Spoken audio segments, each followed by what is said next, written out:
Hello, welcome to Simple Answers. I'm your host Jason, and in this video I'll be showing you how to send disappearing messages on WhatsApp. First, let's open the app and say, for instance, I'm going to send a message to Xander.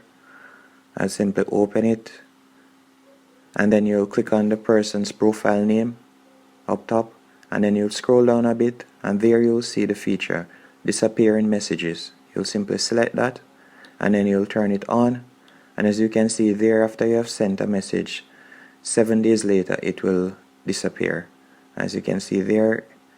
And to turn it off, you would simply click on that, click on where you see you turned on disappearing messages, and it will bring you back to that, and then you'll simply select off. And that's how you turn on or off disappearing messages.